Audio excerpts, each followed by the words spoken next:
Good evening, visitors. Welcome to the Australian War Memorial's Last Post ceremony. My name's Richard Cruz, and joining us today from the Royal Australian Air Force is Chaplain Andrew Knox. We are honoured to acknowledge General John Hayton, Commander of US Strategic Command, United States of America, Vice Admiral Ray Griggs, Vice Chief of the Defence Force, Australia, and the accompanying Defence delegation. We welcome the veterans who have served, those that are still serving, and the families that support them. We acknowledge the members of RSL and Services Clubs Association, RSL Victoria and RSL Queensland, who are watching the broadcast of this ceremony across Australia. During this evening's ceremony, wreaths will be laid at the base of the Pool of Reflection by visitors to the memorial. Could I ask you to please stand and join in singing the National Anthem?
If you're able, please be seated.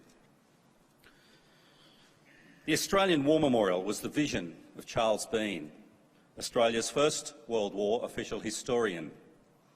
Bean landed with the Australian troops on Gallipoli and stayed with them at the front through to the end of the war.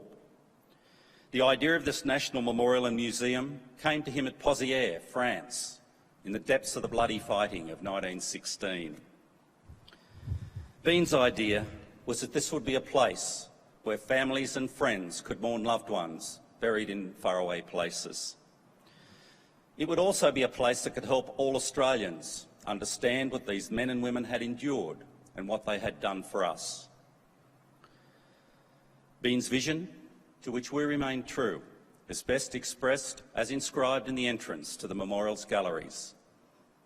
Here is their spirit, in the heart of the land they loved, and here we guard the record which they themselves made.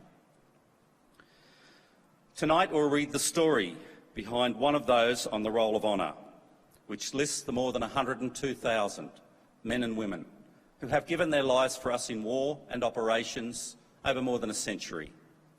But first we present a lament, Flowers of the Forest.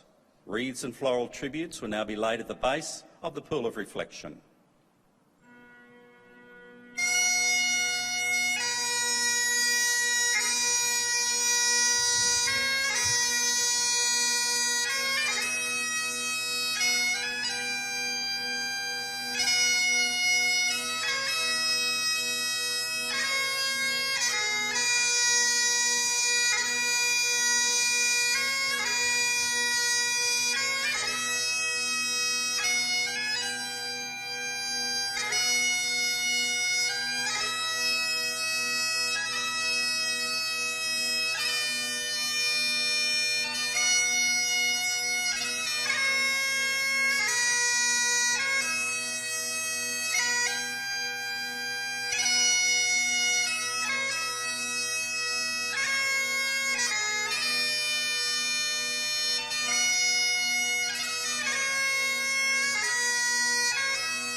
Today we pay tribute to Corporal William Cousins, who was killed in the service of the Royal Australian Engineers during the Second World War. Born in Young, New South Wales on the 29th of October 1920, William Barclay Cousins was the son of William and Mabel Cousins. The family lived on a property at Maryvale near Wellington in New South Wales, where Cousins worked as a farmer. He was a popular member of the community. Cousins volunteered for the 2nd Australian Imperial Force on the 1st of October 1941, less than a month after Prime Minister Robert Menzies announced Australia's involvement in the Second World War. After training, he was posted to the Royal Australian Engineers. Promoted to the rank of corporal, he spent 4 months in 1943 serving overseas in New Guinea. Following his return home to Australia, he was posted as a training instructor to the 1st Training Battalion, Royal Australian Engineers, at the large Australian Army training base at Kapooka, near Wagga Wagga, in New South Wales. On the afternoon of the 21st of May 1945, 2 groups were crowded in a dugout during a routine demolition training exercise on the preparation of hand charges. One group consisted of 22 trainees and 2 instructors, while the smaller squad contained 3 men and 1 instructor.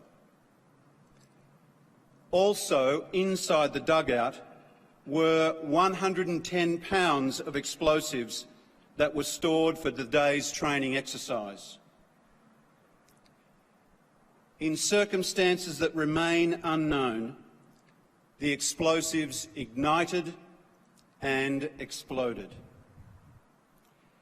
24 men were killed instantly, 2 died of injuries shortly afterwards, and 2 more were severely injured. Corporal William Barclay Cousins was one of those killed in the accident. He was 24 years old.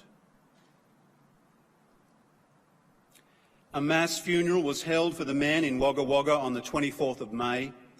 Thousands of people lined the route of the funeral parade. The 26 flag-draped coffins were carried on 4 army trucks in a cortege that included over 100 military vehicles carrying members of the Army and Air Force. The dead were buried in the Wagga Wagga War Cemetery. Cousins' name, along with those of the other 25 men who were killed in the accident, is listed here on the roll of honour on my left among some 40,000 Australians who died while serving in the Second World War.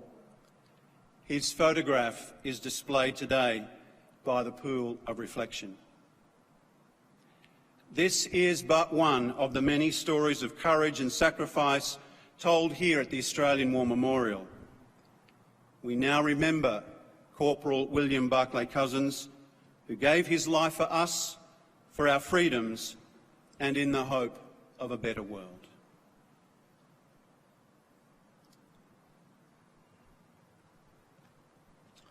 Please stand for the reading of the Ode and the sounding of the last post.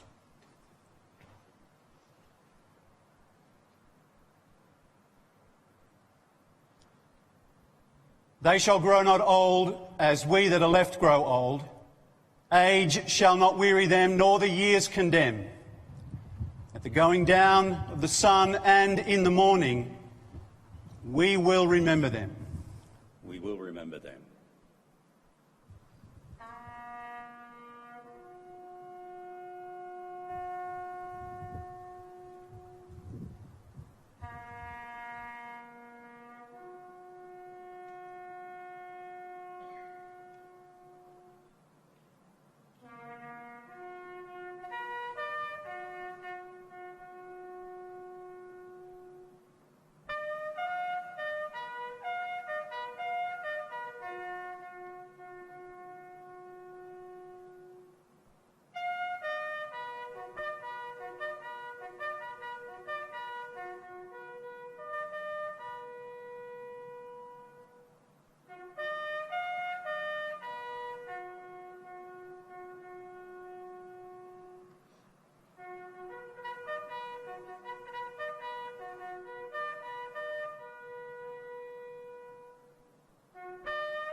lest we forget. Lest we forget.